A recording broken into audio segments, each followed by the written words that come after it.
In 1590, an English ship arrived at a small colony on the coast of North America. More than 100 settlers were supposed to be living there, men, women, and children.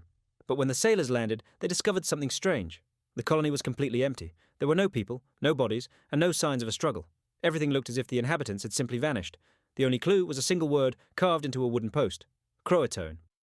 Thus began one of the greatest mysteries of early American colonization: the disappearance of the colony on Roanoke Island. In the late 16th century, England was eager to establish a foothold in the New World and challenge the power of Spain. One of the main organizers of the colonization effort was the English nobleman and explorer Walter Raleigh. In 1587, a group of English settlers arrived on Roanoke Island, located off the coast of present-day North Carolina. This was not a military expedition, but a real settlement where families intended to start a new life. Among the settlers was the daughter of the colony's governor, and soon an important historical event took place. She gave birth to a girl named Virginia Dare, the first English child born in North America. However, life in the new colony turned out to be much more difficult than the settlers had expected. Food was scarce, relations with local Native American tribes were tense, and supplies from England were delayed. It soon became clear that the colony urgently needed more provisions and support.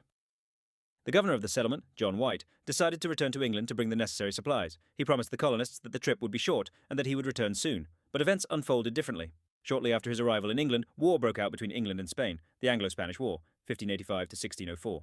England was preparing to defend itself from the Spanish fleet known as the Spanish Armada, and nearly all ships were mobilized for the defense of the country.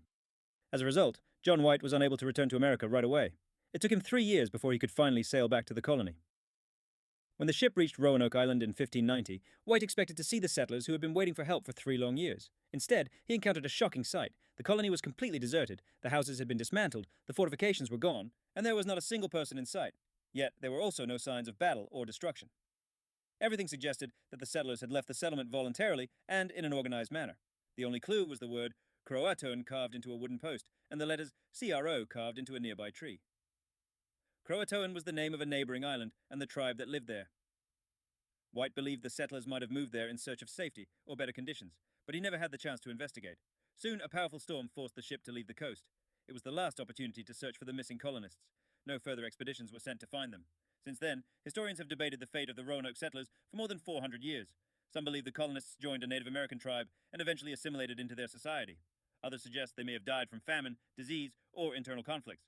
Another theory proposes that Spanish forces may have secretly destroyed the settlement to protect their territories in the New World. However, none of these theories has ever been proven. Several decades later, the English finally succeeded in establishing their first permanent colony in North America at Jamestown. Yet the fate of the more than 100 settlers of Roanoke remains a mystery. They vanished without a trace, leaving behind only a single strange word carved into wood. Even centuries later, no one knows for certain what really happened to the first English colony in America.